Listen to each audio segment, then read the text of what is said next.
কাজ আছে, লোক করতেছে কাজ।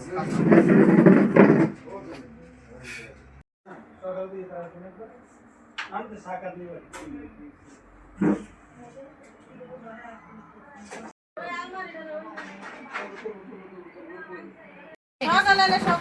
না আমি আসছিলাম দেখছেন নি, চিন্তা করেন এই এরকম গেট ভেঙে গেছে।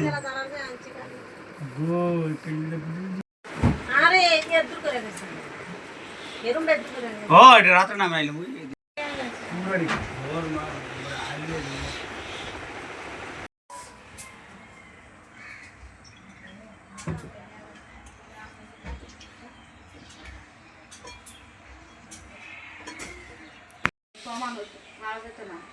মোবাইলের সিম নিয়ে গেছি, মোবাইল নিছে না, লোকেশন ট্র্যাক করা যাবে তো। যখন ঢুকছে তখন টাইম দিয়ে বলে মানে আনুমানিক পুলিশের সাথে যা কথা দিছে আমারও তাই দেওয়ার কোনো মিথ্যা কথা। আমরা যখন আসছি আপনারা যখন ছিলেন দিয়ে বলছেন তো আমরা ফজর রক্তে আসছি, আমরা ফজর রক্তে আসছি। হ্যাঁ দুইটা আড়াইটা এটার মধ্যে হবে শুরুটা দুইটা করেই দুইটা আড়াইটা না হ্যাঁ চান্দিনা হারং হারং দক্ষিণপাড়া শরীফবাড়ির। আমি হইলাম রশিদ মেম্বরের ছেলে, আমার নাম হইল চফুল্লাহ। আমাদের বাড়িতে গতকাল রাতের 2টা থেকে অনুমানিক 2টা থেকে আড়াইটার সময় আমাদের বাড়ির ডাকাতে ঢুকছে।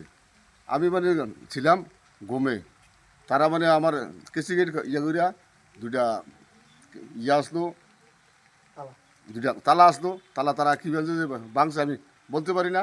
এরপর আমার ভিতরে ঢুকে আমার দরজা লাথি দিয়া ভিতরে তারা ঢুকে গেছে। অনুমানিক তারা 5-6 থেকে 7 জন। তারা ঢুকে আমারে বলে আঙ্কেল আপনি কোনো লড়াচড়া করবেন না।